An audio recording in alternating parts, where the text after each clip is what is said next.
vio que en la Argentina una de nuestras características es que todos hablamos de todo sin saber casi de nada. A partir de eso se dice cualquier cosa.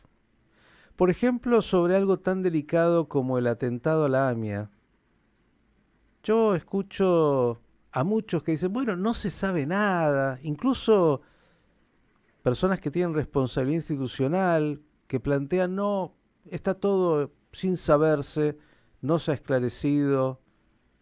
Bueno, yo quiero recordarle que en el año 2003, el Servicio de Inteligencia de la Argentina le presentó al juez de la causa, en ese momento todavía Galeano, un informe de 1500 páginas con todos los detalles de cómo se perpetró el atentado, quiénes estaban involucrados, cómo operaron.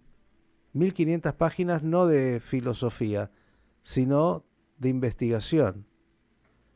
Quien estaba a cargo en ese momento de la Secretaría de Inteligencia era Miguel Ángel Toma. Luego todo lo que vino, año 2003, 20 años pasaron. 2013, el mamarracho de entendimiento, finalmente inconstitucional. Una de las expresiones de un juez habilita el juicio en ausencia, que es una herramienta para muchos fundamental. No sé qué dirá al respecto justamente Miguel Ángel Toma. Miguel Ángel, ¿cómo estás? Buen día.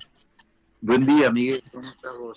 Bien, muy bien. A ver, voy por lo primero que dije, eh, porque tanta gente dice, no, no se esclareció nada, el atentado sigue totalmente impune. ¿Qué dices al respecto? Bueno, te voy a repetir lo que he dicho muchas veces, ¿no? La verdad la sabemos. Sabemos exactamente cómo se planificó el atentado, quiénes participaron, hasta el día y la hora y el lugar y quiénes estaban presentes en el momento de descartar otros objetivos y tomar la decisión de volar la AMIA, ¿no? Las empresas de cobertura, quién fue el inmolado, en fin, todo lo que vos quieras está en ese informe y en lo que después avanzó sobre la base de ese informe Alberto Nisman hasta que lo mataron. Mm. Lo que está faltando es la justicia, es decir, si el reclamo de la sociedad es verdad y justicia, la verdad está, nos está faltando la justicia. Y por eso me parece muy importante, Miguel, esta iniciativa de impulsar el juicio en ausencia, porque en la medida en que podamos hacer esto, vamos a cerrar el círculo del planteo y vamos a resolver y exponer a la sociedad no solamente lo que ocurrió, sino también la sanción a los responsables. Aunque probablemente no podamos ejecutarla, Ujú. pero lo importante es que en un juicio en ausencia se va a conocer toda la verdad y la sociedad va a saber no solo qué pasó, sino quiénes son los responsables. Y cuando decimos esto, además, Miguel Ángel, tenemos que recordar que este atentado, ambos atentados, no fueron producto de un par de lobos solitarios, por decirlo así, que se inspiraron en las redes sociales y decidieron atentar, sino que esto fue organizado y definido por la más alta cúpula de Irán, es decir, es un Estado el que promovió que se realizaran estos hechos de terrorismo, lo cual, si el juicio en ausencia prospera, va a determinar que hay un Estado terrorista llamado Irán. Claro, claro. Bueno, esta es la diferencia entre los lobos solitarios del ISIS y lo que ocurrió con la Embajada de Israel y la AMIA, ¿no? Ujú. Una cosa es la búsqueda de un Estado islámico, como se intentó a través de ISIS, y otra cosa es la existencia real de un Estado preexistente, Irán, que se ha convertido, de hecho, en un Estado terrorista.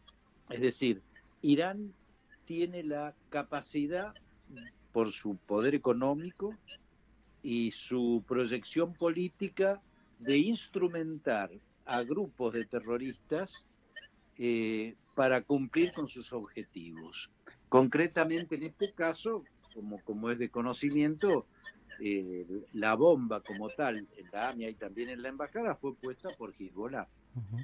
Es decir, hay una suerte de maridaje entre un Estado terrorista y las organizaciones terroristas que actúan también y funcionalmente al dictat de ese Estado Ujú. que es Irán, ¿no? Sus brazos armados.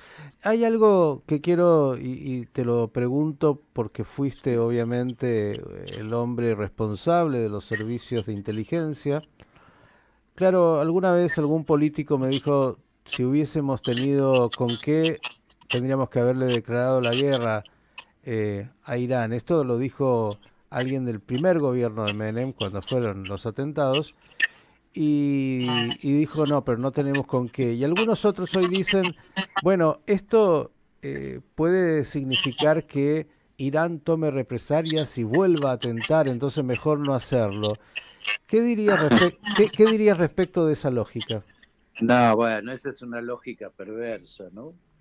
Me parece que la madurez de una nación está vinculada a hacerse cargo de los riesgos que implica ejercer su soberanía, porque no nos engañemos, Miguel, este fue un atentado contra la nación argentina, con ocasión de una embajada o de una institución social. Pero este fue un atentado a la Argentina, y fue un atentado a la Argentina como nación y en la Argentina, porque la Argentina había tomado una decisión soberana que fue suspender el tratado por el cual la Argentina le otorgaba tecnología nuclear a Irán. Esto hay que decirlo con todas las letras. Frente a esa decisión, que fue estratégica porque atrasó el desarrollo del programa nuclear iraní en 17 años, según la evaluación que hemos hecho, y hay de elementos sobrados que así lo indican, y que permitió, entre otras cosas, que durante el gobierno de Barack Obama se pudiera firmar el acuerdo de control sobre el desarrollo nuclear iraní, que lamentablemente en este momento comienza a relajarse. Pero la decisión soberana de la Argentina implicó una retaliación, y que fue justamente, recayó sobre la AMIA en este caso por la propia evaluación que hace el, la estructura de decisiones de Irán, el máximo nivel, por el cual había que atacar en este caso a la Embajada de Israel en principio y a la AMIA en virtud de lo que esto significaba también por la continuidad fuera de Medio Oriente de la acción terrorista contra el Estado de Israel. O sea, era una carambola, era una reacción o una retaliación para la Argentina por haber suspendido el Tratado de Transferencia Tecnológica Nuclear y al mismo tiempo llevar más allá de Medio Oriente la lucha contra el Estado de Israel. Así de clarito, ¿no? Bien, y te voy a hacer la pregunta, la última, la más difícil entonces, a partir de esto que has dicho. ¿Y por qué Irán no vuelve a atacar? A ver, eh, Irán está atacando de otras maneras. No nos podemos engañar, Miguel, con esto. Irán no ha parado en el desarrollo y su penetración en América Latina. Una de las partes de lo que avanzó Alberto Nisman en la investigación del atentado fue precisamente un informe muy preciso que tuvo la colaboración de la estructura de inteligencia de la Argentina en lo que es la penetración de Irán en América Latina. Podemos poner muchísimos ejemplos. Ha dejado, por el momento, no quiere decir que definitivamente, la metodología de la acción directa a través de acciones terroristas, pero actúa de manera mucho más larvada, pero no menos peligrosa. Mm. El último ejemplo de esto, Miguel, lo tenemos con el avión venezolano-iraní, que todavía está en Ezeiza y que ha pedido a Estados Unidos que sea repatriado. Es decir, hay una acción sistemática que vincula a Irán con estados narcos de América Latina, el caso de Venezuela, o el caso de Cuba o de Nicaragua, por un lado, pero que también tiene, por la actividad que hace en la Triple Frontera, vinculaciones también aquí con Hamás y Hezbollah. Es muy interesante ver cómo estados terroristas, como el caso de Irán, y sus brazos armados, como vos lo definiste, operan en América Latina claramente. El ejemplo más claro es lo que ocurrió hace muy poco con un fiscal paraguayo que investigaba en Paraguay por igual la acción terrorista de Hamás, de Hezbollah, del primer comando capital y del comando Vermelho de Brasil, que son dos estructuras narcos muy poderosas, y también elementos remanentes de la FARC y Sendero Luminoso. A todos ellos investigaba este fiscal. Y fue asesinado en Colombia por sicarios en un acuerdo donde el ambiental y el seguimiento fue hecho por elementos de la estructura del espionaje iraní. Y fue en acuerdo con estructuras terroristas, pero también con sicarios vinculados al narcotráfico, que terminaron con la vida de este fiscal.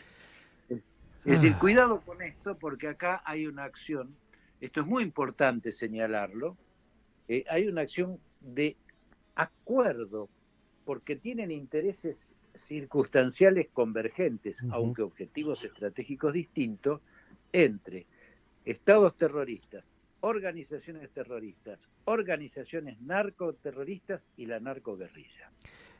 Dije que era la última, pero como siempre das pie a algo más. Digo, lo estamos escuchando, Miguel Ángel Tomás fue director de la CIDE, interventor de los servicios de inteligencia, presentó un informe como este con una contundencia enorme, con todos los detalles, lo está diciendo hoy.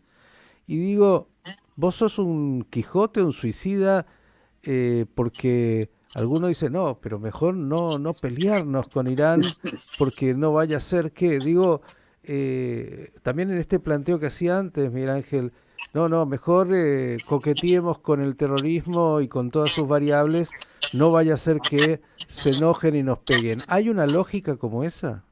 No, sí, yo creo que esa lógica encubre otra cosa. Encubre el intento de realineamiento geopolítico que tuvo una expresión muy clara en el memorándum con Irán. Es decir, no hay ingenuidad en ese argumento.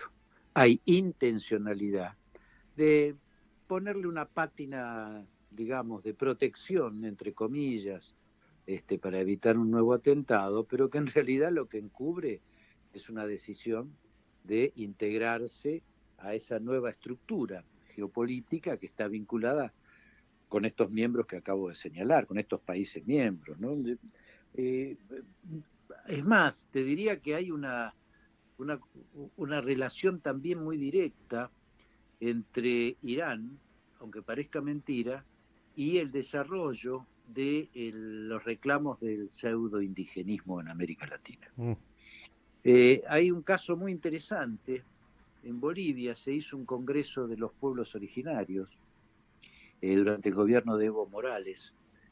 Por supuesto, ahí se hicieron una serie de recomendaciones y se tomaron una serie de decisiones vinculadas al accionar de la reivindicación, entre comillas, de los pueblos originarios, del indigenismo. ¿Vos sabés quién estaba presente y hizo un discurso de cierre en ese congreso? No. El embajador de Irán en Bolivia. Qué casualidad, ¿no? Esto es importante que lo estás marcando porque, a saber, el terrorismo es bastante más sofisticado, sobre todo cuando hay un país con las pretensiones de Irán, que un loquito que arma una bomba en su casa. Digo, para entender que hay muchos elementos a considerar para entender por dónde va entrando y cómo va calando en lo que hace a su accionar. La última, y para cerrar, entonces, ¿estarías de acuerdo que la Argentina pueda en algún momento, y a partir de lo que existe en la legislación, plantear el juicio en ausencia? Sí, estoy totalmente de acuerdo y decidido a impulsarlo en la medida de mis posibilidades, ¿no? Porque te insisto, esto cierra el círculo que culmina con una demanda de la sociedad, verdad y justicia. Bueno, la verdad la conocemos, falta la justicia, Miguel. Miguel Ángel, como siempre, el agradecimiento por tu coraje, por tu compromiso y por la contundencia de tus expresiones. Bueno, muchas gracias, Miguel. Un fuerte abrazo. Miguel Ángel Toma, como le digo, fueron ellos los que presentaron un informe no solo aquí a los jueces, sino también en otros ámbitos. Está la verdad y esa verdad tiene que ser expuesta en un juicio. Y si aquellos que dicen que no tuvieron nada que ver se quieren defender, se pueden presentar para demostrar su inocencia. Parece que no quieren. Luego se siguió investigando y mucho en estos años. Hay mucho y muy claro. Para aquellos que dicen no, no se sabe nada. Sí, se sabe, con detalle. El profesor Fuenzalía en Radio High y tantos más le han traído los detalles. Y si usted quiere, incluso en lo que existe en la justicia, que hoy la Argentina desclasificó, así dicen, por lo menos todo lo que son los secretos fueron desclasificados para poder acceder a los mismos, decisión gubernamental. Ahí está, claro, nadie va a las, no sé, miles y miles de fojas de lo que es la causa AMIA.